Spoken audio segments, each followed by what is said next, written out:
Pertanyaan tentang siapa yang akan menggantikan Vladimir Putin sebagai pemimpin Rusia telah menjadi salah satu misteri terbesar di dunia politik. Namun, kini teka-teki itu mulai terkuak. Dalam pernyataan yang mengejutkan, Putin telah memberikan petunjuk paling jelas tentang siapa calon penerusnya. Dan syaratnya tidak main-main, mereka haruslah veteran dari perang di Ukraina. Apa arti dari pernyataan ini?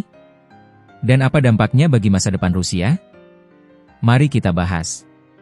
Dalam sebuah pertemuan dengan Majelis Rendah Parlemen Rusia, Putin memberikan pernyataan yang sangat lugas. Ia mengisyaratkan bahwa generasi berikutnya dari kepemimpinan politik Rusia harus berasal dari kalangan veteran perang Ukraina. Kita harus mencari, menemukan, dan mengajukan orang-orang yang tak gentar dalam mengabdi kepada tanah air, yang bersedia mempertaruhkan kesehatan bahkan nyawa mereka, ujar Putin, seperti dilansir kantor berita TASS. Ia menambahkan, orang-orang seperti itu harus dipromosikan ke posisi kepemimpinan.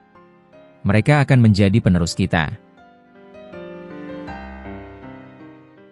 Ini adalah pernyataan yang sangat signifikan. Selama ini, penerus Putin selalu menjadi spekulasi, tetapi sekarang ia memberikan kriteria yang sangat spesifik dan berbasis pada legitimasi militer. Langkah ini semakin mengakar-budayakan nasionalisme militeristik dalam politik Rusia. Dalam sistem politik Rusia yang saat ini hampir tanpa oposisi, seruan Putin ini menunjukkan sebuah strategi yang jelas. Dengan memilih veteran perang sebagai calon pemimpin, ia menciptakan elit politik baru yang tidak hanya loyal secara ideologis, tetapi juga teruji di medan perang. Ini adalah cara untuk memastikan bahwa ideologi garis keras dan patriotisme yang digarisbawahi oleh konflik Ukraina akan terus bertahan, bahkan setelah Putin meninggalkan kekuasaan.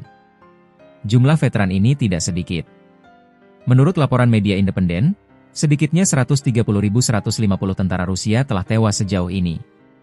Dengan lebih dari 1,5 juta pria dan wanita Rusia terlibat dalam perang, kelompok ini adalah kumpulan individu yang sangat besar untuk dipilih menjadi pemimpin. Mereka memiliki pengalaman dan legitimasi yang tidak dimiliki oleh politisi lainnya. Meskipun strategi politik ini mungkin terlihat menguntungkan bagi Putin, para ahli memperingatkan tentang tantangan sosial yang besar di masa depan. Mark Galeotti, seorang pakar Rusia, mengatakan bahwa kembalinya jutaan veteran perang akan membawa dampak psikologis perang yang mendalam.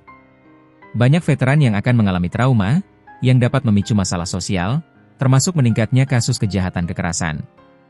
Pemerintah Rusia kini menghadapi tugas yang sangat berat untuk mengintegrasikan kembali para veteran ini ke dalam masyarakat. Pernyataan Putin ini, di satu sisi, memberikan pengakuan dan harapan bagi para veteran. Namun, di sisi lain, ini juga menyoroti potensi masalah sosial yang akan dihadapi Rusia di masa mendatang, yang mungkin jauh lebih sulit diselesaikan daripada masalah politik. Jadi, teman-teman, pencarian penerus Vladimir Putin tidak lagi hanya tentang politik. Ini adalah sebuah strategi untuk memastikan bahwa Rusia di masa depan akan tetap berlandaskan pada nasionalisme dan pengorbanan militer. Bagaimana menurut kalian? Apakah strategi ini akan membuat Rusia lebih kuat, atau justru menciptakan masalah sosial yang lebih besar di masa depan? Tulis pendapat kalian di kolom komentar di bawah.